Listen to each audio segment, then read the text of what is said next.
ইন্নাল্লাযীনা আমানু ওয়া আমিলুস সালিহাতি সায়াজআলু লাহুমুর রাহমানু উদ্দা। নিশ্চয়ই যারা ঈমান আনে এবং ভালো কাজ করে মানুষের অন্তরে তাদের জন্য আমি আল্লাহ তাআলা ভালোবাসা সৃষ্টি করে দেই। কোন ব্যক্তিকে আল্লাহ পাক যখন ভালোবাসেন, ফাআলানা ফিস সামা, এই দুনিয়ার কোন ব্যক্তিকে যখন আল্লাহ ভালোবাসেন, আল্লাহ রাব্বুল আলামিন জিবরাইল আলাইহিস সালাতু ওয়াসসালামকে ডেকে বলেন, ও জিবরাইল, দুনিয়ার অমুকের পুত্র অমুককে আমি আল্লাহ বড্ড ভালোবাসি। আল্লাহ পাক যখন তার ভালোবাসার বর্ণনা প্রদান করেন, জিবরাইল আলাইহিস সালাতু ওয়াসসালাম তখন ওই ব্যক্তিকে ভালোবেসে ফেলেন। ভালোবেসেই তিনি ক্ষান্ত হন না, ফাআলানা ফিস সামা, আসমানের মধ্যে এলান করে দেন যাদেরকে আল্লাহ পাক ভালোবাসেন, জিবরাইল ভালোবাসেন। জিবরাইল সমস্ত ফেরেশতাদেরকে বলে দেন, ও ফেরেশতারা শোনো, আল্লাহ পাক অমুক ব্যক্তিকে ভালোবাসেন, আমি জিবরাইল তাকে ভালোবাসি, তোমরাও তাকে ভালোবাসো। যেই ব্যক্তিকে আল্লাহ ভালোবাসেন, যেই ব্যক্তিকে জিবরাইল ভালোবাসেন, সমস্ত ফেরেশতা কুল যাকে ভালোবাসেন, ফায়ুদাউ লাহুল কাবুলু ফিল আরদি, হাদিস শরীফের মধ্যে এসেছে, তখন জমিনের মধ্যে আল্লাহ পাক তার একটা মাকবুলিয়ত, একটা গ্রহণযোগ্যতা সৃষ্টি করে দেন। এই জমিনের মানুষগুলো তখন তাকে ভালোবাসতে থাকে। একটু জোরাও যখন সুবহানাল্লাহ। আলেমুল আমাদের এই শান আল্লাহ পাক দুনিয়াতে দান করেছেন। আলেমদের পকেটে কারি কারি টাকা না থাকতে পারে, আলেমরা শিল্পপতি না হতে পারে, কারণ দুনিয়ার এই চাকচিক্য তো একেবারেই ক্ষণস্থায়ী, চিরস্থায়ী সুখ তো জান্নাতে। ঠিক কিনা বলেন? দুনিয়ার সফলতা মূল সফলতা নয়, দুনিয়ার ক্ষমতাও মূল ক্ষমতা নয়, দুনিয়ার সম্পদ মূল সম্পদ নয়, দুনিয়ার এই বিশাল অর্জন মূল অর্জন নয়। দুনিয়াতে doctor, engineer, lawyer, barrister, professor, বড় আলেম, মুফতি, মুহাদ্দিস, বড় বক্তা হয়ে যাওয়া মূল চাবিকাঠি নয়। আল্লাহর কসম, এটা মূল সফলতা নয়। আজকে আমার বয়ান শোনার জন্য হাজার মানুষ জমা হয়ে যায়, আল্লাহর কসম এটা মূল সফলতা নয়। মূল সফলতা কোনটা? মূল সফলতা হচ্ছে আল্লাহ পাক স্পষ্ট বলে দিয়েছেন, কুল্লু নাফসিন দায়িকাতুল মাউত ওয়া ইন্নামা তুওয়াফাউনা উজুরাকুম ইয়াওমাল কিয়ামাহ ফামান যুহজিহা আনিন নারি ওয়া উদখিলাল জান্নাতা ফাকাদ ফাজ। প্রতিটা প্রাণীকে মৃত্যুর স্বাদ আস্বাদন করতে হবে। দুনিয়া থেকে তার মৃত্যু হয়ে যাওয়ার পর যেই ব্যক্তিকে জাহান্নামের আগুন থেকে মুক্ত করে জান্নাতে ঢুকায় দেওয়া হবে, আল্লাহ পাক বলেন ওই ব্যক্তি সফল। জোরে জোরে বলেন সুবহানাল্লাহ। দুনিয়ার সফলতা মূল সফলতা নয়, দুনিয়ার অর্জন মূল অর্জন নয়, মূল অর্জন হচ্ছে আখিরাতের অর্জন। আল্লাহ পাক যদি কিয়ামতের দিন বলেন যে আমি তোরে মাফ করে দিলাম, আমি তোকে জান্নাত দিয়ে দিলাম, এর চেয়ে বড় সফলতা আর কিছু হতে পারে না। আমরা দুনিয়ার সফলতা চাই না, আমরা পরকালীন সফলতা চাই। কারা কারা পরকালীন সফলতা চান? হাত দেখান। আল্লাহ কবুল করেন, জোরে বলেন আমিন। হাত নামা। প্রিয় ভাইরা আমার, দুনিয়াতে হক্কানি আলেম উলামা, পীর বুজুর্গ যারা হয়, তাদের বিরাট সম্মান আল্লাহ পাক দান করেন। তারা নিজেদেরকে সব সময় আড়াল করতে পছন্দ করেন, মানুষের সামনে বড় করে তোলা হোক এটা তারা পছন্দ করেন না, এটা তারা চান না, এটা তাদের মেজাজ হয় না। আল্লাহর ওলিরা সব সময় নিজেকে লুকায় রাখেন, আল্লাহর ওলিরা কোনোদিন নিজেকে বড় মনে করে না। ঠিক কিনা বলেন? ইমাম আহমদ ইবনে হাম্বল রাহমাতুল্লাহি আলাইহির নাম শুনেছেন আপনারা? কারা কারা শুনছেন? হাত দেখি তো ভাই। মাশাআল্লাহ। ইমাম আহমদ ইবনে হাম্বল রাহমাতুল্লাহি আলাইহি কত বড় মাপের আলেম ছিলেন, কত বড় ফকিহ ছিলেন। পৃথিবীতে মাকবুল 4টা মাযহাব আছে, প্রসিদ্ধ। কয়টা? আরো জোরে বলেন। 4টা প্রসিদ্ধ মাযহাবের মধ্যে হাম্বলি মাযহাবের নাম শুনেছেন না? এই হাম্বলি মাযহাবের ইমাম যিনি, তিনি হচ্ছেন ইমাম আহমদ ইবনে হাম্বল। তার লিখিত মুসনাদে আহমদ কিতাবের মধ্যে, একটা কিতাবের মধ্যে তিনি হাদিস জমা করেছেন 50,000। জোরে বলেন সুবহানাল্লাহ। কত বড় মাপের একজন মুহাদ্দিস, কত বড় মাপের একজন ফকিহ, কত বড় মাপের একজন আল্লাহর ওলি ইমাম আহমদ ইবনে হাম্বল রাহমাতুল্লাহি আলাইহি 50,000 হাদিস এক কিতাবে জমা করেছেন, অথচ নিজেকে তারা কিছুই মনে করতেন না। আর আমরা দুটা চটি বইয়ের মধ্যে দুটা বাংলা তরজমা পড়ছে হাদিসে, এর গরমে এলাকায় ইমাম সাহেব থাকতে পারে না। কথা ঠিক কিনা বলেন? গার্মেন্টসে চাকরি করে, কে যেন বুঝাই দিছে যে আমিন জোরে পড়তে হবে, এটা বাংলা তরজমার মধ্যে পড়েছে, বুখারী শরীফের আছে। এইটা তরজমা দেখার পর থেকে এখন উনি মনে মনে বলে, হুজুররা কি পড়ে আর কি পড়ায়, আমার চাইতে বড় মুফতি কি আর আছে, বড় মুহাদ্দিস আর আছে? হুজুররা 12 বছর কি লেখাপড়া করি। উনি চটি বই পড়ে তার ইলমের গরমে গার্মেন্টসের কর্মীরা ঠিক থাকতে পারতেছে না, প্রায় সময় ঝগড়া লেগে যায়, কথা বলতে হবে, ঠিক কিনা বলেন? অথচ আল্লাহর ওলি ইমাম আহমদ ইবনে হাম্বল এত বড় মাপের একজন আলেম, তিনি সফরে যাচ্ছেন, এমন সময় কোন একটা মসজিদে এশারের নামাজ জামাতের সাথে আদায় করেছেন। বাহিরে প্রচন্ড শীত, তো তার কাছে পর্যাপ্ত পরিমাণ শীতের কাপড় চাপড় নাই। আল্লাহর ওলিরা তো সিমসাম জীবন যাপন করতেন, তো খুব শীত। তিনি মসজিদে জামাতে এশারের নামাজ পড়ে মসজিদের এক কর্নারে বসে তিনি জিকির আজকার করছেন, তাসবিহ তাহলিল করছেন। মনে মনে সিদ্ধান্ত নিলেন যে আমি রাতটা এখানে ইবাদত করে কাটিয়ে দেই, সকাল হলে ফজর পড়ে এখান থেকে বিদায় হয়ে যাবে। মুয়াজ্জিন সাহেব আসলেন, দেখেন একজন মুরব্বী বসে আছেন। মুয়াজ্জিন সাহেব মুরব্বীকে বলছে, মুরব্বী আপনি বের হন মসজিদ থেকে, নামাজ শেষ হয়েছে না? বলে নামাজ শেষ হয়েছে। তো নামাজ তো শেষে বসে আছেন কেন? মুরব্বী বললেন, দেখুন আমি তো পথিক মুসাফির, তা আমি নিয়ত করেছি যেহেতু বাহিরে প্রচন্ড ঠান্ডা, রাতটা এখানে সারা রাত আমি ইবাদতে কাটাই, ফজরের নামাজটা জামাতে পড়ে এখান থেকে বের হয়ে যায়।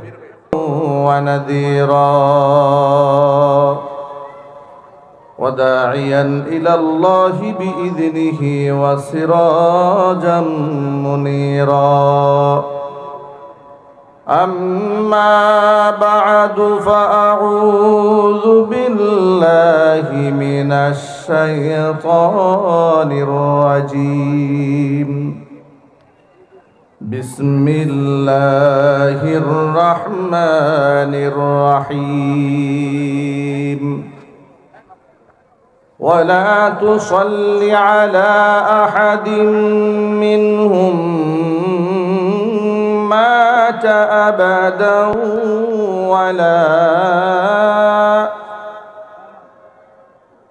ولا تقم على قبره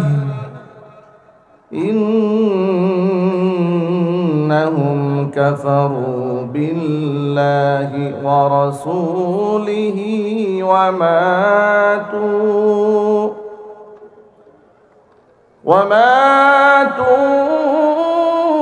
وهم فاسقون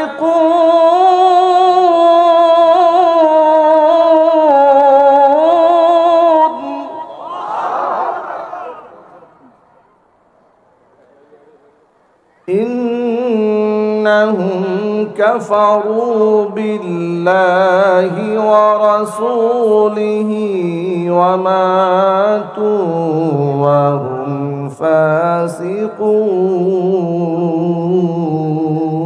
فاسقون. وقال تعالى في شان حبيبه ومحبوبه آمرا ومخبرا إن الله وملائكته يصلون على النبي يا أيها الذين آمنوا صلوا عليه وسلموا تسليما. اللهم صل على محمد وعلى آل محمد كما صليت على إبراهيم وعلى آل إبراهيم إنك حميد مجيد. اللهم بارك على محمد وعلى آل محمد كما باركت على إبراهيم وعلى آل إبراهيم إنك حميد مجيد محبت ذکر کرن لا إله إلا الله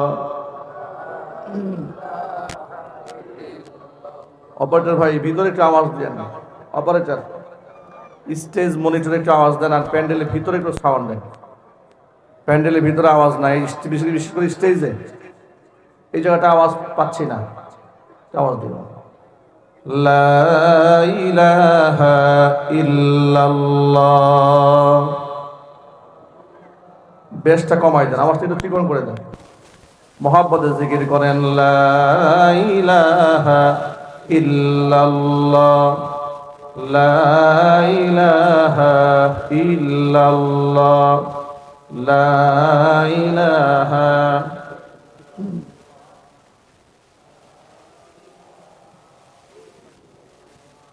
لا إله إلا الله محمد رسول الله صلى الله عليه وسلم ঈমানের পথে অবিচল থেকে আমার মরণ যেন হয়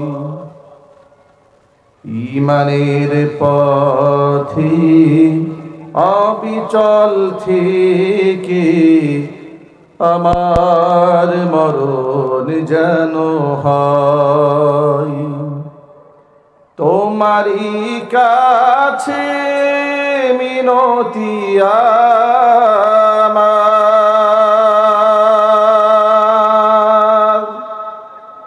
তোমারই কাছে মিনতি আমার মহামহিম দয়াময় ঈমানের পথে অবিচল থেকে আমার মরণ যেন হয় ঈমানের পথে অবিচল থেকে আমার মরণ যেন হয় প্রতিদিন মিথ্যে মুখোমুখি হই বেদিন ফাসেকেরা করে হই চই প্রতিদিন মিথ্যে মুখোমুখি হই বেদিন ফাসেকেরা করে হই চই আজাজিলে সে গুমরাহি সুর গান করে তুলে মোহময় আজাজিলে সে গুমরাহি সুর গান করে তুলে মোহময় ঈমানের পথে অবিচল থেকে আমার মরণ যেন হয় তোমারই কাছে মিনতি আমার তোমারই কাছে মিনতি আমার মহামহিম দয়াময় ঈমানের পথে অবিচল থেকে আমার মরণ যেন হয় ঈমানের পথে অবিচল থেকে আমার মরণ যেন হয় ইমানের পথে অবিচল থেকে আমার মরণ যেন হয়।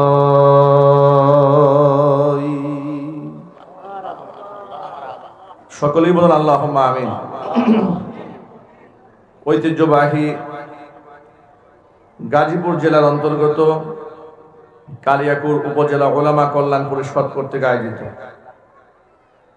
হরিণহাটি বাইতুন নূর কেন্দ্রীয় জামে মসজিদ সংলগ্ন মাঠে আজকের ইসলামী মহাসম্মেলনের সম্মানিত সভাপতি জনাব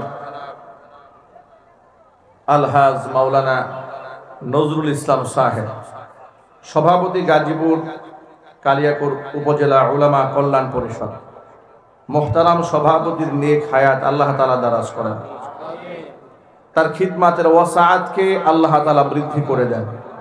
আজকের আমন্ত্রিত বিশেষ অতিথিবৃন্দ, হাজরাত, উলামায়ে কেরাম, মুরব্বিয়ানে আযম, অত্র এলাকা এবং পার্শ্ববর্তী এলাকার বিভিন্ন প্রান্ত থেকে ছুটে আসা দিন দরদি, ইমানদার, পরহেজগার, মুত্তাকি মুসলিম ভাইয়েরা, পর্দার অন্তরালে অবস্থানরত আমাদের সকলের শ্রদ্ধা ভাজন পর্দানিসীন মা এবং বোনেরা, মহান আল্লাহ রব্বুল আলামিনের দরবারে আলিশান লাখ কোটি শুকরিয়া আদায় করছি যে মহান মনিব আমাদেরকে জুলাই আগস্টের বিপ্লবের মাধ্যমে নতুন স্বাধীনতা এনে দিয়ে স্বাধীনভাবে কোরআন সুন্নাহ থেকে আলোচনা করার, আলোচনা শোনার সুন্দর পরিবেশ তৈরি করে দিয়েছেন। এখন স্টেজে ওঠার আগে কেউ আমাদেরকে কানে কানে বলে না, হুজুর পরিস্থিতি খুব একটা ভালো না। বয়ানে কেউ আমাদেরকে স্লিপ দেয় না, থানা থেকে কেউ আমাদেরকে ফোন দেয় না, কোনো মাহফিল কর্তৃপক্ষ এখন আর বলে না হুজুর আপনার আইডি কার্ডের ফটোকপি দেন, থানা থেকে চেয়েছে। কেউ বলে না হুজুর পুলিশের ঊর্ধ্বতন কর্মকর্তাকে দিয়ে একটা ফোন দেওয়ান, মাহফিল তো করতে পারছি না, গত রাত্রে থানা থেকে ওসি সাহেব এসে মাহফিল বন্ধ করে দিয়েছে। এগুলো আর কেউ বলে না, ইনশাল্লাহ এগুলো আর কেউ বলতে পারবেও না। ঠিক কিনা বলেন? এদেশের ওলামারা এই দেশে যে পরিমাণ শ্রম দিয়েছে, ঘাম ঝরিয়েছে, রক্ত ঝরিয়েছে, আলেমদের ত্যাগ, আলেমদের তিতিক্ষা, আলেমদের জীবন বাজি রেখে ইসলামের পক্ষে চলার অবদানে আজকে 56,000 বর্গ মাইলের প্রতি ইঞ্চি মাটি ইসলামের জন্য আল্লাহ পাক উর্বর বানিয়ে দিয়েছেন। কথা ঠিক কিনা বলেন? ইসলামের সপক্ষে আপনারা ছিলেন, আছেন, ভবিষ্যতেও থাকবেন। বলেন ইনশাআল্লাহ। সবাই একটু জোর আওয়াজে বলতে হবে ইনশাআল্লাহ। মনে রাখবেন, আজকের কালিয়াকুর উপজেলা উলামা কল্যাণ পরিষদ আজকের এই ইসলামী মহাসম্মেলন আয়োজন করেছেন। ওলামারা হচ্ছেন আমাদের মাথার মুকুট, আমাদের মাথার তাজ। আলেম ওলামাদের সম্মান স্বয়ং আল্লাহ পাক বৃদ্ধি করেছেন। নবী করিম সাল্লাল্লাহু আলাইহি ওয়াসাল্লামের অসংখ্য হাদিস দ্বারা ওলামাদের শান মান ফুটে ওঠে। কোরআন মাজিদে আল্লাহ পাক স্পষ্ট বলে দিয়েছেন, ইন্নামা ইয়াখশাল্লাহা মিন ইবাদিহিল উলামা। নিঃসন্দেহে আমার বান্দাদের মধ্যে আমি আল্লাহকে সবচাইতে বেশি ভয় করে চলে ওলামা সম্প্রদায়। জোরে কোন সুবহানাল্লাহ। ওলামাদের সম্মান আল্লাহর কাছে আছে না নাই? একটু জোর আওয়াজে বলতে হবে, আছে না নাই? আলেমদের সম্মান দুনিয়াতে নাই? কোরআনে আল্লাহর ওয়াদা আছে, ইয়ারফাইল্লাহুল্লাযীনা আমানু মিনকুম ওয়াল্লাযীনা উতুল ইলমা দারাজাত। তোমাদের মধ্যে যারা ঈমানদার আমি তাদের সম্মানকে বৃদ্ধি করে দেব। যাদেরকে ইলম দান করা হয়েছে, মানে যারা আলেম, তাদের মর্তবাকে আল্লাহ পাক অনেক উপরে উঠাই দিবেন। এটা আল্লাহ পাকের ওয়াদা। শুধু কি তাই, কোরআন মাজিদ আল্লাহ রাব্বুল আলামিন সূরা মারিয়ামের শেষ দিকে স্পষ্ট বলে দিয়েছেন, ইন্নাল্লাযীনা আমানু ওয়া আমিলুস সালিহাতি সায়াজআলু লাহুমুর রাহমানু উদ্দা। নিশ্চয়ই যারা ঈমান আনে এবং ভালো কাজ করে, মানুষের অন্তরে তাদের জন্য আমি আল্লাহ তাআলা ভালোবাসা সৃষ্টি করে দেই। কোন ব্যক্তিকে আল্লাহ পাক যখন ভালোবাসেন, ফাআলানা ফিস সামা, এই দুনিয়ার কোন ব্যক্তিকে যখন আল্লাহ ভালোবাসেন, আল্লাহ রাব্বুল আলামিন জিবরাইল আলাইহিস সালাতু ওয়াসসালামকে দেখে বলেন, ও জিবরাইল, দুনিয়ার অমুকের পুত্র অমুককে আমি আল্লাহ বড্ড ভালোবাসি। আল্লাহ পাক যখন তার ভালোবাসার বর্ণনা প্রদান করেন, জিবরাইল আলাইহিস সালাতু ওয়াসসালাম তখন ওই ব্যক্তিকে ভালোবেসে ফেলেন। ভালোবেসেই তিনি ক্ষান্ত হন না। ফাআলানা ফিস সামা, আসমানের মধ্যে এলান করে দেন, যাদেরকে আল্লাহ পাক ভালোবাসেন জিবরাইল ভালোবাসেন। জিবরাইল সমস্ত ফেরেশতাদেরকে বলে দেন, ও ফেরেশতারা শোনো, আল্লাহ পাক অমুক ব্যক্তিকে ভালোবাসেন, আমি জিবরাইল তাকে ভালোবাসি, তোমরাও তাকে ভালোবাসো। যেই ব্যক্তিকে আল্লাহ ভালোবাসেন, যেই ব্যক্তিকে জিবরাইল ভালোবাসেন, সমস্ত ফেরেশতা কুল যাকে ভালোবাসেন, ফায়ুদাউ লাহুল কাবুলু ফিল আরদি, হাদিস শরীফের মধ্যে এসেছে, তখন জমিনের মধ্যে আল্লাহ পাক তার একটা মাকবুলিয়ত, একটা গ্রহণযোগ্যতা সৃষ্টি করে দেন। এই জমিনের মানুষগুলো তখন তাকে ভালোবাসতে থাকে। একটু জোরাও যখন সুবহানাল্লাহ। আলেমুল আমাদের এই শান আল্লাহ পাক দুনিয়াতে দান করেছেন। আলেমদের পকেটে কারি কারি টাকা না থাকতে পারে, আলেমরা শিল্পপতি না হতে পারে, কারণ দুনিয়ার এই চাকচিক্য তো একেবারেই ক্ষণস্থায়ী, চিরস্থায়ী সুখ তো জান্নাতে, ঠিক কিনা বলেন? দুনিয়ার সফলতা মূল সফলতা নয়, দুনিয়ার ক্ষমতাও মূল ক্ষমতা নয়, দুনিয়ার সম্পদ মূল সম্পদ নয়, দুনিয়ার এই বিশাল অর্জন মূল অর্জন নয়। দুনিয়াতে doctor, engineer, lawyer, barrister, professor, বড় আলেম, মুফতি, মুহাদ্দিস, বড় বক্তা হয়ে যাওয়া মূল চাবিকাঠি নয়। আল্লাহর কসম, এটা মূল সফলতা নয়। আজকে আমার বয়ান শোনার জন্য হাজার মানুষ জমা হয়ে যায়, আল্লাহর কসম এটা মূল সফলতা নয়। মূল সফলতা কোনটা? মূল সফলতা হচ্ছে আল্লাহ পাক স্পষ্ট বলে দিয়েছেন, কুল্লু নাফসিন দায়িকাতুল মাউত ওয়া ইন্নামা তুওয়াফাউনা উজুরাকুম ইয়াওমাল কিয়ামাহ ফামান যুহজিহা আনিন নারি ওয়া উদখিলাল জান্নাতা ফাকাদ ফাজ।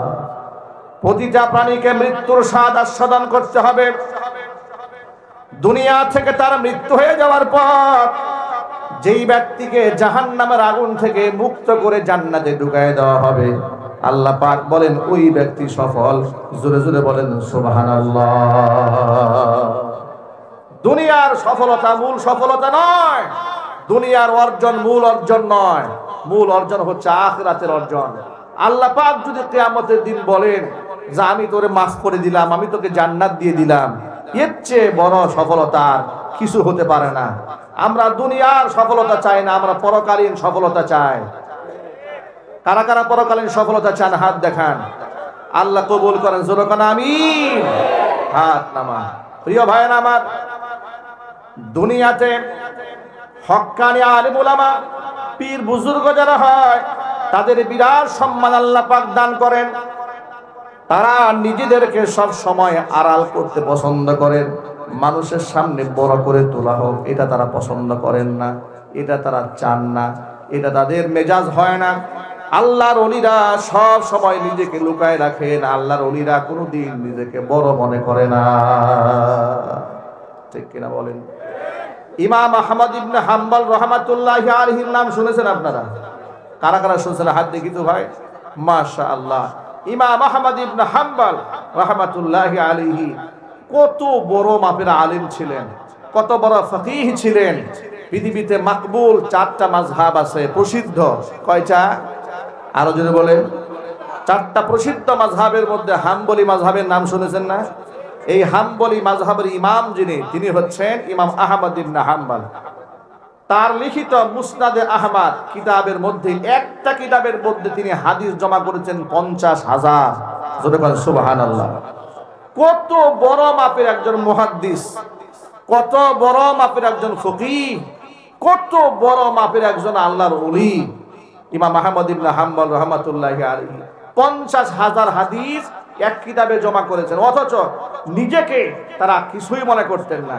আর আমরা 2টা চটি বইয়ের মধ্যে 2টা বাংলা তরজমা পড়ছে হাদিসে, এর গরমে এলাকায় ইমাম সাহেব থাকতে পারে না। কথা ঠিক কিনা বলেন? গার্মেন্টসে চাকরি করে কে যেন বুঝাই দিছে যে আমিন জোরে পড়তে হবে, এটা বাংলা তরজমার মধ্যে পড়েছে, বুখারী শরীফের আছে। এইটা তরজমা দেখার পর থেকে এখন উনি মনে মনে বলে, হুজুররা কি পড়ে আর কি পড়ায়, আমার চাইতে বড় মুফতি কি আর আছে, বড় মুহাদ্দিস আর আছে? হুজুররা 12 বছর কি লেখাপড়া করি। উনি চটি বই পড়ে তার ইলমের গরমে গার্মেন্টসের কর্মীরা ঠিক থাকতে পারতেছে না, প্রায় সময় ঝগড়া লেগে যায়, কথা বলতে হবে, ঠিক কিনা বলেন? অথচ আল্লাহর ওলি ইমাম আহমদ ইবনে হাম্বল এত বড় মাপের একজন আলেম, তিনি সফরে যাচ্ছেন, এমন সময় কোন একটা মসজিদে এশারের নামাজ জামাতের সাথে আদায় করেছেন। বাহিরে প্রচন্ড শীত, তো তার কাছে পর্যাপ্ত পরিমাণ শীতের কাপড় চাপড় নাই। আল্লাহর ওলিরা তো সিমসাম জীবন যাপন করতেন, তো খুব শীত। তিনি মসজিদে জামাতে এশারের নামাজ পড়ে মসজিদের এক কর্নারে বসে তিনি জিকির আজকার করছেন, তাসবিহ তাহলিল করছেন। মনে মনে সিদ্ধান্ত নিলেন যে আমি রাতটা এখানে ইবাদত করে কাটিয়ে দেই, সকাল হলে ফজর পড়ে এখান থেকে বিদায় হয়ে যাবে। মুয়াজ্জিন সাহেব আসলেন, দেখেন একটা মুরব্বী বসে আছেন। মুয়াজ্জিন সাহেব মুরব্বীকে বলছে, মুরব্বী আপনি বের হন মসজিদ থেকে, নামাজ শেষ হয়েছে না? বলে নামাজ শেষ হয়েছে। তো নামাজ তো শেষে বসে আছেন কেন? মুরব্বী বললেন, দেখুন আমি তো পথিক মুসাফির, তা আমি নিয়ত করেছি যেহেতু বাহিরে প্রচন্ড ঠান্ডা, রাতটা এখানে সারা রাত আমি ইবাদতে কাটাই, ফজরের নামাজটা জামাতে পড়ে এখান থেকে বের হয়ে যায়। বেচারা মুয়াজ্জিন তাকে চিনে না, আর তিনি এমন লোক না নিজের পরিচয় দেখাবেন, হেডাম দেখাবেন। ইদানিং তো আমাদের মধ্যে এমন আত্মহমিকা, দাম্ভিকতা, কিছুতেই কিছু হলে বলে, এই মিয়া আমার চেনেন আপনি, আমি কে? কথা বলে না কেন? বক্তা স্টেজে বয়ান করতেছে, বক্তার সামনে থেকে মাইক কেড়ে নিয়েছে, এমন বেয়াদব এই দেশে আছে না নাই? চিল্লাই বলতে পারছে না নাই? মুসলমানের ঘরে জন্ম নিয়েছে, ওরা মুসলমান হতে পারে নাই, এগুলা মুনাফিক। এগুলা কি চিল্লাই বলেন? আল্লাহর হাবিব বলেছেন, আল্লাহর নবী বলেছেন, মাল্লাম ইয়ারহাম সগীরানা ওয়া লাম ইওয়াক্কির কাবীরানা, যেই ব্যক্তি আমার ছোটকে স্নেহ করে না, বড়কে সম্মান দেয় না, আলেমদের ইজ্জত যারা দেয় না, নবীজি সাল্লাল্লাহু আলাইহি ওয়াসাল্লাম বলেছেন ওরা মুসলমানের ঘরে জন্ম নিলে ওরা আমি নবীজির উম্মত হতে পারে না।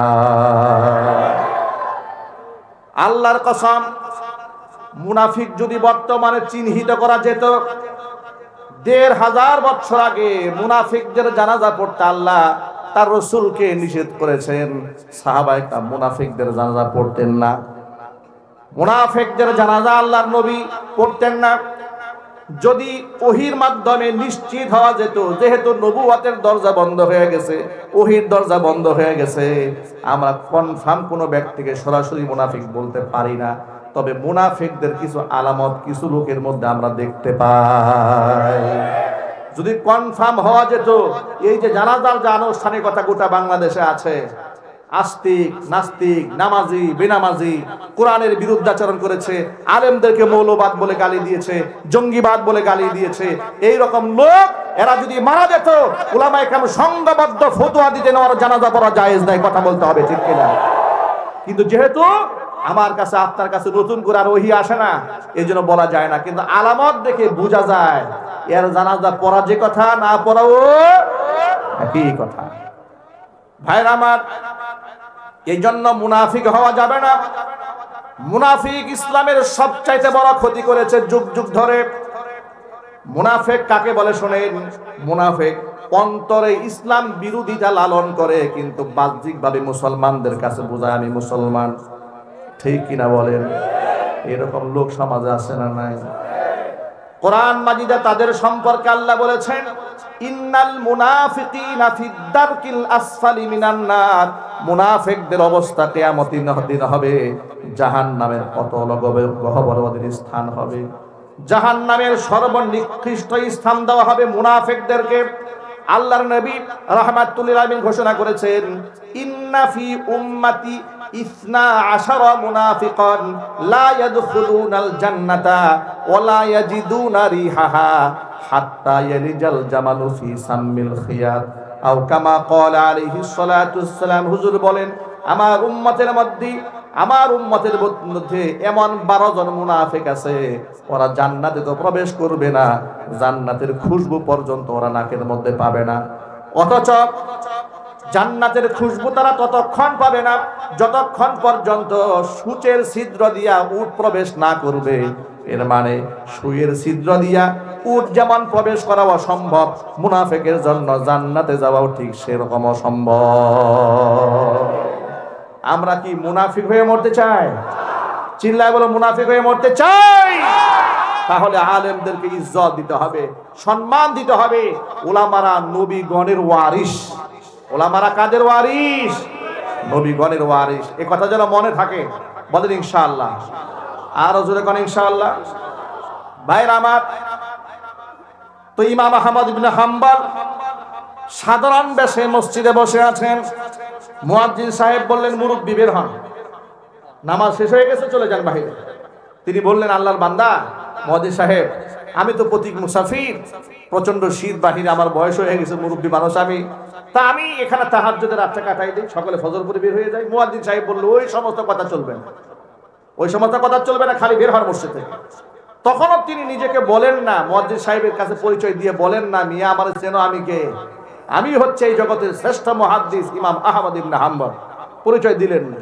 সিভিলে ছিলেন, তাকে সেখান থেকে মসজিদ থেকে বের করে দেওয়া হয়। কিতাবের মধ্যে এসেছে, ইমাম আহমদ ইবনে হাম্বল রাহমাতুল্লাহি আলাইহি মসজিদ থেকে বের হয়ে তালাশ করতেছিলেন যে রাতটা কোথায় একটু আরামে কাটায় দেওয়া যায়। একটু হাঁটতে হাঁটতে দেখতে পেলেন বাজারের কোনায় বসে একটা ইয়াং ছেলে রুটির দোকান করছে। এখানে তাওয়ার মধ্যে রুটি দিচ্ছে, রুটি সেকতেছে আর রুটি বিক্রি করতেছে গভীর রাতে। আহমদ ইবনে হাম্বল রাহমাতুল্লাহি আলাইহি ওই ইয়াং দোকানদারের পাশে গিয়া বসলেন।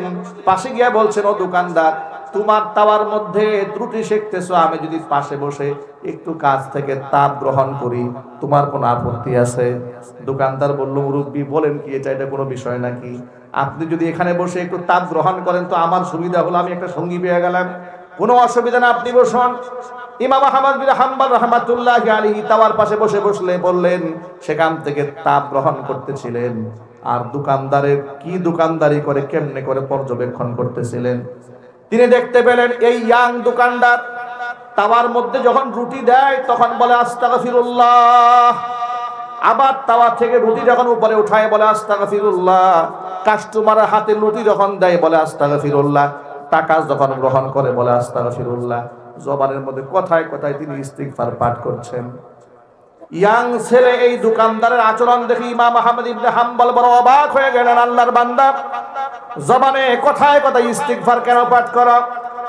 ইয়াং ছেলেটি বলছে, ও পথিক মুসাফির, তুমি তো জানো না ইস্তিগফারের আমল করতে করতে আল্লাহ পাক আমার মর্যাদা কোথায় উঠিয়ে দিয়েছেন। এই জবান থেকে যে দুয়াই করি না কেন, দোয়া করতে দেরি হয়, আল্লাহর কাছে কবুল হতে দেরি হয় না। আল্লাহ তাআলা আমাকে মুস্তাজাব দাওয়া বানিয়ে দিয়েছেন। এই জন্য আমার সকল ভাইদের প্রতি উদাত্ত আহ্বান, জবানে বেশি বেশি ইস্তিগফার জারি রাখবেন। আস্তাগফিরুল্লাহ, আস্তাগফিরুল্লাহ, লা হাওলা ওয়ালা কুওয়াতা ইল্লা বিল্লাহ সব সময় পড়বেন। আল্লাহর হাবিবের গায়ে কোনো গুনাহ ছিল না, অথচ আল্লাহর নবী সাল্লাল্লাহু আলাইহি ওয়াসাল্লাম দিনে 70 বারের ঊর্ধ্বে তিনি ইস্তিগফার পাঠ করতেন। সুবহানাল্লাহ। ইয়াং এই দোকানদারের কথা শুনে ইমাম আহমদ ইবনে হাম্বল বড় হতবাক হয়ে গেলেন। যাহারে কি ফিতনার জামানা, যেখানে দোকানদাররা মিথ্যা কথা বলে, 2 নাম্বার জিনিসকে 1 নাম্বার জিনিসের কথা বলে বিক্রি করে, ওজনে কম দেয়, খাদ্যে ভেজাল দেয়। রমজান আসলে তো বর্তমানে আমাদের বাংলাদেশের ব্যবসায়ীদের অবস্থা দেখলে মনে হয় এগুলা সব নরেন্দ্র মোদীর নাতিপুতি। কথা ঠিক কিনা বলেন? আচরণ দেখে মনে হয় না মুসলমান। কৃত্রিম ক্রাইসিস তৈরি করে, খাদ্যদ্রব্য গুদামজাত করে কৃত্রিম ক্রাইসিস তৈরি করে বুটের দাম বাড়িয়ে দেয়, তেলের দাম বাড়িয়ে দেয়, পেঁয়াজের দাম বাড়িয়ে দেয়, খেজুরের দাম বাড়িয়ে দেয়। কথা বলতে হবে ঠিক কিনা? গোটা দুনিয়ার অন্যান্য মুসলিম দেশে, দুবাইয়ে, কাতারে, সৌদি আরবে, যারা এমনকি অমুসলিম দেশ জার্মানি পর্যন্ত রমজান মাসে দেখেছি যে তারা সেখানে দ্রব্যমূল্য মুসলিমদের জন্য কমিয়ে দিয়েছে। একমাত্র আশ্চর্য দেশ মুসলমানদের দেশ বাংলাদেশ, যে দেশে রমজান মাসে দ্রব্যমূল্য বাড়িয়ে দেওয়া হয়। আমি সকল ভাইদেরকে বলছি, এই ক্ষেত্রে আমাদেরও দোষ আছে। সেই দোষটা কি জানেন? রমজান এসেছিল ত্যাগের জন্য, আমরা ত্যাগের মাস না বানিয়ে ভোগের মাস বানিয়েছি। 11 মাস এই খানা খাই না, জন্মের খানা রমজান মাসে খায়, ঠিক কিনা বলেন? 14 আইটেম নিয়ে বসছি ইফতারে। আরে ভাই, এত ইফতার আইটেম দরকারটা কি? আপনি তো খেজুরকে ফরজ বানিয়ে ফেলেছেন, ওয়াজিব মনে হয় বানিয়ে ফেলেছেন। বুট না খাইলে যে আপনার সংসার চলবে না, এমন একটা অবস্থা। মুড়ি ভাজি না খেলে মনে হয় তো রোজাই হয় নাই। এই যে আপনার যে চাহিদাটা, এর তো দোকানদার বুঝে ফেলেছে। দোকানদার তো বুঝে এরা রোজা না খাইলে কি হবে, ইফতার বাদ দিবে না। কথা বলে না কেন? রোজা না করলে কি হবে, ইফতার বাদ দিবে না। পুরান ঢাকায় এক ভদ্রলোক নাকি বলতেছে যে, তুমি বসছো কেন, তুমি তো রোজা রাখো নাই। তাই মিয়া সাহেব, রোজা রাখি নাই তো কবিরা গুনাহ একটা করছি, এখন ইফতার না খাই রাখি কাফের হবো নাকি? এখন আমি উনি ইফতার খেয়ে ফেলবে। দেখবেন বেরোজাদারের ইফতারে জ্বালায় রোজাদার ইফতার খাবার সুযোগ পায় না। প্রিয় ভাইরা, এজন্য সকল ভাইদেরকে বলছি, দেখুন নবী করিম সাল্লাল্লাহু আলাইহি ওয়াসাল্লাম বলেছেন, ইউহশারুত তুজ্জারু ইয়াউমাল কিয়ামাতি ফুজ্জারান। ব্যবসায়ীদেরকে কিয়ামতের দিন পাপিষ্ঠদের কাতারে দাঁড় করে দেওয়া হবে। চিৎকার দেবেন নাউজুবিল্লাহ। ইল্লা মানিত্তাকা ওয়া সাদাকা, তবে যারা তাকওয়া অবলম্বন করেছে, সততা অবলম্বন করেছে, আমানতদারিতা রক্ষা করেছে, তাদের আবার বিরাট সম্মান। আত্তাজিরুস সাদুকুল আমিন মান নাবিয়িন ওয়াস সিদ্দিকিন ওয়াস শুহাদা। সত্যতাবাদী আমানতদার ব্যবসায়ীদের হাসর হবে নবীদের সাথে। আর যদি বলেন সুবহানাল্লাহ। এই জন্য ব্যবসায়ী ভাইরা, কৃত্রিম ক্রাইসিস তৈরি করবেন না, ওজনে কম দিবেন না, খাদ্যে ভেজাল দিবেন না। 2 নম্বর জিনিসকে একবেন না, কসম কেটে মিথ্যা কথা বলবেন না। যদি সত্যবাদী হয়ে থাকেন, কিয়ামতে আপনার হাসর হবে নবীদের সাথে। চিৎকার দেবেন সুবহানাল্লাহ। মূল কথায় ফিরে আসি। আহমদ ইবনে হাম্বল এই ইয়াং ছেলের কথা শুনে হতবাক হয়ে গেল। এ কেমন দোকানদার, কথায় কথায় ইস্তেগফার পাঠ করে। দোকানদার বলে, আল্লাহর বান্দা, আমি আমার জবানে প্রতিনিয়ত ইস্তিগফারের আমল করার কারণে আল্লাহ আমার সম্মান এত এত উপরে উঠিয়ে দিয়েছে। জবানে দোয়া করতে দেরি হয়, আল্লাহ পাক কবুল করতে দেরি করেন না। তবে মুসাফির, আমার মনে একটা কষ্ট আছে, একটা কষ্ট আছে। সব দোয়া আল্লাহ কবুল করেছেন, একটা দোয়া কেন যেন এখনো কবুল হয় নাই। আহমদ ইবনে হাম্বল জিজ্ঞেস করলেন, আল্লাহর বান্দা, কোন দোয়া তোমার কবুল হয়নি? ছেলেটি বলে, আহমদ ইবনে হাম্বল রাহমাতুল্লাহি আলাইহি নামক এই অঞ্চলের শ্রেষ্ঠতম একজন মুহাদ্দিস আছে, বড় বুজুর্গ আলেম আছে। আমি আল্লাহর কাছে দোয়া করেছি, রব্বুল আলামিন আমার জীবনে একটা বার হলেও যেন ইমাম আহমদ ইবনে হাম্বলের সাক্ষাৎ পাই। যদি কোনোদিন তারে দেখতে পারি, তাকে বুকের সাথে আলিঙ্গন করে কপাল ধরে একটা চুমা দিতে চাই। এই দোয়াটা কবুল হয় নাই, বাকি যত দোয়া আছে সব আল্লাহ পাক কবুল করে নিয়েছেন। এতক্ষণ পর্যন্ত যিনি নিজেকে আড়াল রেখেছিলেন, যুবকের কথা শুনে নিজেকে আর লুকিয়ে রাখতে পারলেন না, দাঁড়িয়ে বললেন, ও যুবক, যে ইমাম আহমদ ইবনে হাম্বলকে দেখার জন্য তুমি আল্লাহর কাছে দোয়া করেছিলে, আল্লাহ পাক ওই ইমাম আহমদ ইবনে হাম্বলকে তোমার রাতের সাথী হিসেবে তোমার দোকানের মধ্যে আল্লাহ নিজে পাঠিয়ে দিয়েছে। পরিচয় দিলেন, বুকের সাথে আলিঙ্গন করলেন, কপাল ধরে চুমো খেলেন, আল্লাহ পাকের শুকরিয়া আদায় করলেন। ঘটনা থেকে কয়েকটা শিক্ষা পাওয়া যায়। 1 নাম্বার শিক্ষা হচ্ছে, নিজেকে কখনো বড় করতে নাই। আল্লাহর ওলিরা নিজেকে কোনোদিন বড় মনে করে নাই, কোনোদিন নিজেকে অহংকার করে মানুষের সামনে উপস্থাপন করে নাই। কিন্তু আমাদের কথার মধ্যে অহংকার, চলার মধ্যে অহংকার, আমাদের আচরণের মধ্যে অহংকার আছে না নাই? কথা বলে না কেন? আল্লাহর হাবিব রাহমাতুল লিল আলামিন 1000 বছর আগে ঘোষণা করেছেন, লা ইয়াদখুলুল জান্নাতা মান কানা ফি কলবিহি মিসকালু হাববাতিন মিন কিবরিন। একেবারে দানা পরিমাণ যদি অহংকার কারো কলিজার মধ্যে থাকে, ওই ব্যক্তি জান্নাতে যেতে পারবে না। এই কথা সাহাবীরা শোনার পরে জিজ্ঞেস করলেন, ও আল্লাহর নবী, কিছু মানুষ তো এমন আছে সুন্দর টুপি পরে, সুন্দর জুতা পরে, সুন্দর জামা পরে, এটা কি অহংকারের অংশ কিনা? হুজুর বললেন, না। ইন্নাল্লাহা জামিলুন ইউহিব্বুল জামাল। আল্লাহ নিজে সুন্দর, সৌন্দর্যতাকে আল্লাহ ভালোবাসেন। এটা অহংকার নয়। অহংকার হচ্ছে বাতারুল হাক্কি ওয়া গামতুন নাস, সত্যকে প্রত্যাখ্যান করা আর মানুষদেরকে তুচ্ছ তাচ্ছিল্য মনে করা। কথা ঠিক কিনা বলেন? সত্যকে অস্বীকার করার নাম হচ্ছে অহংকার। সত্যকে অস্বীকার করার নাম কি? অহংকার। কুরআন হক, রাসূল হক, পরকাল সত্য, জান্নাত জাহান্নাম আছে, এদিকে কারো কোনো সন্দেহ আছে আমাদের? আরো জোরে বলতে হবে, সন্দেহ আছে? জীবনের শুরু থেকে শেষ পর্যন্ত, আমার জীবনের শুরু থেকে আমার মৃত্যু পর্যন্ত প্রতিটা পদক্ষেপে আল্লাহর কোরআনের শাসন ব্যবস্থা মানতে হবে। এটা আল্লাহর নির্দেশ। এটা কি আমরা পালন করতে পারবো ইনশাআল্লাহ? একটু জোর আওয়াজে বলতে হবে, পারবে ইনশাআল্লাহ? আল্লাহর কোরআনের বাহিরে যাওয়ার কি আমাদের কোনো সুযোগ আছে? একটি ইমামদারের মতো গর্জে উঠে জবাব দিয়ে বলেন, আল্লাহর কোরআনের বাহিরে যাওয়ার কি আমাদের কোনো সুযোগ আছে? কোরআন যাকে হালাল বলেছে তা হালাল হিসেবে গণ্য করতে হবে, কোরআন যা হারাম বলেছে সেটা হারাম হিসেবে মান্য করতে হবে। দেখুন, এই যে উলামারা আজকে মাহফিল ইসলামী সম্মেলন আয়োজন করেছেন, অথচ বিগত 16 বছরে স্বৈরাচারের আমলে এই দেশে, মুসলিম অধ্যুষিত এই দেশে সবচাইতে বেশি নির্যাতিত হয়েছে উলামায়ে কেরাম। আলেমদের কোমরের মধ্যে রশি বেঁধে টেনে টেনে তারা আদালতে দাঁড় করিয়েছে, পায়ের মধ্যে ডান্ডা বেরি পরিয়েছে। কয়েকদিন আগে দেখলাম এক কুখ্যাত নেতা, সে আদালত কর্তৃপক্ষকে বলেছে, আমরা 3-4 বারের এমপি ছিলাম, এই জন্য হাতের মধ্যে হ্যান্ডকাপ লাগালে আমাদের প্রেস্টিজ ইস্যু হয়ে দাঁড়ায়, আমাদের ইজ্জত সম্মান নষ্ট হয়। ওই ইজ্জত আলীর নাম নৌ পরিবহন মন্ত্রী, ঠিক কিনা বলেন? নৌ পরিবহন মন্ত্রী ওই ইজ্জত আলী বলেছে যে আমরা 4-5 বারের এমপি মন্ত্রী, আমাদেরকে হাতের মধ্যে হ্যান্ডকাপ পরায় উঠালে আমাদের প্রেস্টিজ ইস্যু হয়ে দাঁড়ায়। খুব ইজ্জতে লেগেছে, হাতের মধ্যে হ্যান্ডকাপ পরেছে। আমি তো বলতে চাই, এই সমস্ত এমপি মন্ত্রীরা এই দেশের শ্রেষ্ঠ আলেমদের একটা জুতা বহন করার যোগ্যতা রাখে না।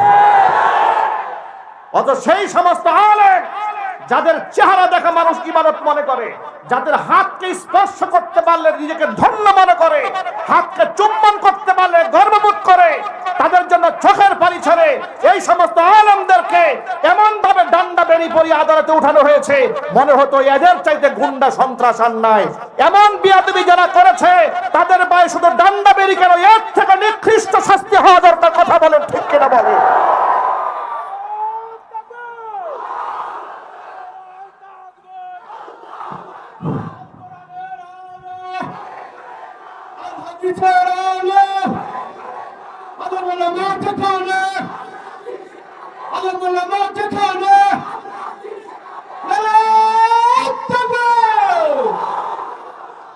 আলেমদেরকে মানুষ কত ভালোবাসে। করোনাকালীন সময়, ফুল লকডাউনের সময়ে আলেম মারা গেছে, জানাজার নামাজ পড়ার জন্য লাখো মানুষ ময়দানে জমা হয়ে গেছে, ঠিক কিনা বলেন? বরং লকডাউনের সময় তো এমন হয়েছে, স্বামী মারা গেছে, স্ত্রী দেখতে আসে না, বাবা মারা গেছে, সন্তান লাশ ছয় না, ঠিক না ঠিক? ওই সময় জুবাইর আহমদ আনসারী রাহমাতুল্লাহি আলাইহি মারা গেলেন, জানাজার নামাজে লাখো মানুষের ঢল নামলো, টেলিভিশনে আলেমদের সমালোচনা করা হলো, বলা হলো সব মৌলবাদী দেশটাকে শেষ করে দিয়েছে। ভাইরা আমার, তোমাদের জানাজার মধ্যে টর্চ লাইট দিয়া লোক খুঁজে পাও না, আর আলেমদের জানাজার নামাজের মধ্যে পুলিশ দিয়া বাধা দিয়া লোক ঠেকায় রাখতে পারো না। পার্থক্য তো এখানে। শহীদ আল্লামা দেলওয়ার হোসেন সাঈদী রাহমাতুল্লাহি আলাইহি জানাজার নামাজটা ঢাকা শহরে পড়ার জন্য আবামর জনসাধারণ চোখের পানি ফেলেছে। উনি তো শুধুমাত্র একটা জামাত ইসলামের নেতাই ছিলেন না, উনি তো একজন বড় আলেম ছিলেন, একজন বক্তা ছিলেন, একজন দায়ী ছিলেন। তার ওয়াজ শুনে নাই, সে হোক আওয়ামী লীগ, হোক বিএনপি, হোক জামাত, হোক জাতীয় পার্টি, এদেশের কোটি কোটি মানুষ সাঈদী সাহেবের ওয়াজ শুনেছে। এমন একজন সম্মানিত লোককে তোমরা জানাজা পর্যন্ত পড়তে দাও নাই, ইতিহাস আমরা ভুলে যাই না। আমার মতো লোককে তোমরা গাজীপুরের মাহফিল মঞ্চ থেকে নামিয়ে ককটেল মামলা দিয়ে 1 নাম্বার আসামি, বিএনপির মামলার আমাকে দিয়ে, হাসান সরকারকে 7 নাম্বার আসামি দিয়ে আমার 1 নাম্বার দিয়ে আদালতে তোমরা তুলেছিলে। মামলা দিয়েছিল, আমার পকেটের মধ্যে 16টা ককটেল পাওয়া গেছে। তোমরা আমাদের হাতে গরুর রশি দেয়া বেঁধে আমাদেরকে কোর্টে হাজির করেছিলে, ইতিহাস আমরা ভুলে যাই নাই। বিনা নোটিশে তোমরা আমাদের মসজিদ থেকে তাড়িয়ে দিয়েছিলে, ইতিহাস ভুলে যায় নাই। আগামীর ভবিষ্যতে আলেমুল আমাদের সাথে এখনো আচরণ যারা করবে, গোটা উম্মতে মুসলিমা তাদের বিরুদ্ধে জিহাদের ঘোষণা দিয়ে প্রস্তুত থাকতে হবে।